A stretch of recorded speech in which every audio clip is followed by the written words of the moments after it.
नमस्कार दोस्तों, कैसे हैं आप लोग। एसटीके पे मैं आप सभी का हार्दिक स्वागत करता हूं। आज हम लोग ग्रेविटेशन के बारे में कुछ पॉइंट्स जानेंगे। ग्रेविटेशन क्या होता है, बेसिकली क्या फोर्स होती है, ग्रेविटेशनल फोर्स क्या होती है, और आइडिया लेंगे छोटा छोटा। एक समरी टाइप में ये वीडियो होने वाला है। ज़्यादा से ज़्यादा ये 5 या 4 मिनट का वीडियो होगा, जिसमें हम ग्रेविटेशन को अच्छी तरीके से समझने का प्रयास करेंगे कि आखिरकार ग्रेविटेशन क्या होता है। ठीक है, तो शुरू करते हैं आज का वीडियो और देखते हैं ग्रेविटेशन क्या होता है। ठीक है, तो इसको बताने से पहले मैं आपको एक दो पॉइंट बताता हूँ कि जैसे आप लोग अर्थ पे रहते हैं। ठीक है, अर्थ पे आप लोग रहते हैं। अर्थ एक तरह से, मैंने मान लिया कि आप यहाँ पे हैं। तो एक बार क्या हुआ, न्यूटन बाबा थे, कुछ ट्री वगैरह था, एप्पल ट्री था, वहाँ पे न्यूटन बाबा यहाँ पे बैठे हुए थे। तो यहाँ से एक एप्पल गिर के इनके सर पे गिरा जाके। ठीक है, एप्पल इनके सर पे गिरा। उससे क्या हुआ, इनके दिमाग में एक आइडिया आया, एक थॉट आया कि ये जो एप्पल था ये ऊपर से नीचे क्यों गिरा। ठीक है, ये आइडिया आया उनके दिमाग में कि एप्पल आखिर नीचे क्यों गिरा, या फिर कोई भी चीज़ अर्थ की तरफ अट्रैक्ट क्यों होती है। ये आइडिया आया किसके बाद दिमाग में, न्यूटन बाबा के। तो न्यूटन बाबा के दिमाग में जब ये आइडिया आया तो उन्होंने जब इसके आगे खोज हुई, तब हमको एक बात पता चली कि अर्थ के पास कोई एक ऐसी फोर्स है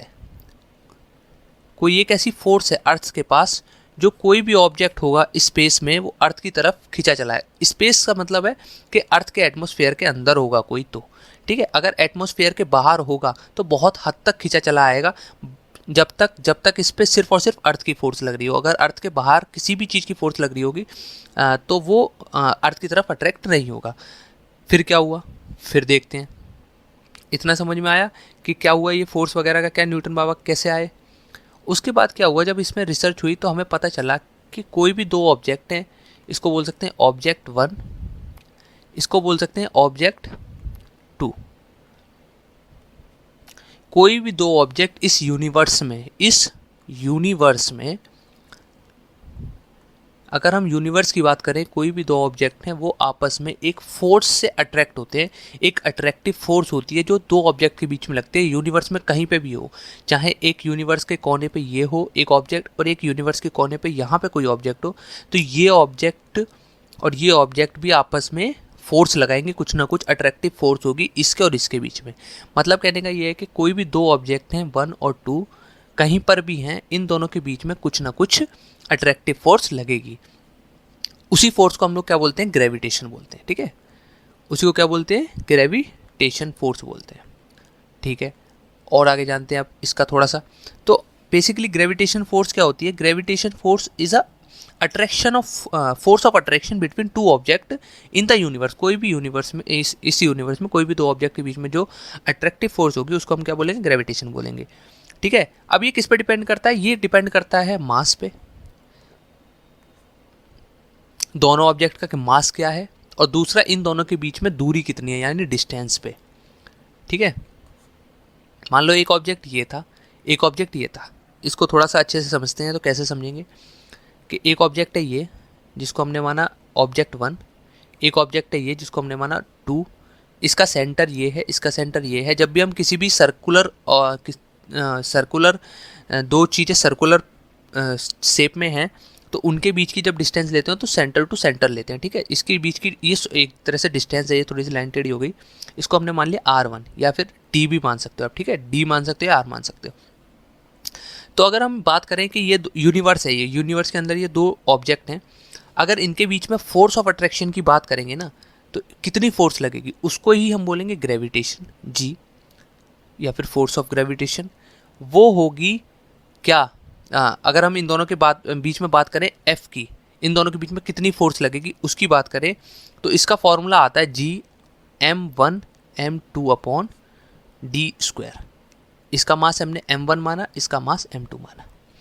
मतलब कहने का है कि अगर हम इन दोनों ऑब्जेक्ट के बीच की फोर्स निकालना चाहेंगे तो हमें मास इसका और इसका मास, वेट नहीं मास, अभी मैं वो भी बताऊंगा कि मास और वेट में क्या डिफरेंस होता है। बेसिकली वेट और मास दोनों बहुत डिफरेंट चीज़ें होती हैं। हम लोग जो बोलते हैं ना, जो हमारा वेट है, जो हम लोग बोलते हैं कि जैसे आपका वेट हो गया 60 kg हो गया, या फिर 80 kg हो गया, वो वेट नहीं होता। वो एक तरह से हम लोग वो वेट बोलते हैं, बट वेट जैसी कोई चीज़ होती नहीं है। ठीक है, वो भी मैं आपको आगे बताऊँगा। जब हमने देखा तो मास इसका और इसके मास की मल्टीप्लाई अपॉन में इन दोनों के बीच की जो डिस्टेंस है उसका स्क्वायर, वो फोर्स इसके बीच में लगेगी। एग्जाम्पल के तौर पे एक छोटा सा एग्जाम्पल ले लेते हैं। मान लो कोई ऑब्जेक्ट थे दो, इसका मास था 10 kg, इसका था 20 kg, डिस्टेंस थी 10 मीटर। तो अगर हम फोर्स की बात करेंगे तो क्या होगा, जी की वैल्यू होती है अपनी, हाँ ये कांस्टेंट होता है, कांस्टेंट की एक फिक्स वैल्यू होती है, ठीक है, वो भी मैं आपको आगे बताऊंगा। क्या होता है, इसकी मल्टीप्लाई करेंगे 10 इंटू 20 अपॉन 10 का स्क्वायर, डेट इज कितना हो गया 200 अपॉन 100। तो हम करेंगे 2g, F बराबर कितना आ गया 2g। यही होता है ग्रेविटेशन। समझ में आया क्या होता है ग्रेविटेशन? ग्रेविटेशन वो फोर्स होती है जो दो ऑब्जेक्ट के बीच में लगती है। किसी इस यूनिवर्स में कहीं पे भी दो ऑब्जेक्ट प्रेजेंट है, उनके बीच में अगर कोई फोर्स लग रही है तो उसको हम बोलते हैं ग्रेविटेशनल फोर्स। ठीक है, ग्रेविटेशनल फोर्स का फॉर्मूला पता चल गया। ठीक है, आगे चलते हैं। बेसिकली हम लोग क्या करते हैं कि इसका एक तरह से F डायरेक्टली प्रोपोर्शनल है मास के, mass into M1 into M2 के, और F जो है इन्वर्सली प्रोपोर्शनल है डी स्क्वायर के। मतलब जितना ज़्यादा मास होगा उतनी ज़्यादा फोर्स की वैल्यू होगी, और जितनी ज़्यादा डिस्टेंस होगी उतनी कम फोर्स की वैल्यू होगी। समझ में आया? इसीलिए जब आप देखते हो अर्थ के ऊपर कोई चीज़ पास में होती है तो वो ज़्यादा ग्रेविटी से ज़्यादा तेज़ी से आती है, बट अगर कोई स्पेस में बहुत सारी चीज़ें हैं बट वो तो नहीं आती ना अर्थ की तरफ एक तरह से अट्रैक्ट होके। जो अर्थ के पास अट्रैक्ट होकर आती है वो भी इसी वजह से होती है। क्यों? अर्थ का मास ये है और कोई भी ऑब्जेक्ट है उसका मास m2 है। ठीक है, वो इसकी तरफ अट्रैक्ट होता है। अब दिक्कत ये है कि ये भी इसकी तरफ अट्रैक्ट होता है, बस इसका मास ज़्यादा होता है एज़ कम्पेयर टू ये इसका कोई भी ऑब्जेक्ट का, इसलिए ऑब्जेक्ट इसकी तरफ आता है ना कि ये ऑब्जेक्ट की तरफ जाती है। बाकी अगर अट्रैक्शन की बात करें तो ये भी उतना ही अट्रैक्ट हो रही है, इस पर भी उतना ही फोर्स लग रहा है जितना इस पर लग रहा है। आ गया समझ में? तो यही था ग्रेविटेशनल। अगर आपको वीडियो अच्छा लगा हो तो एक बार लाइक कर देना, और धन्यवाद।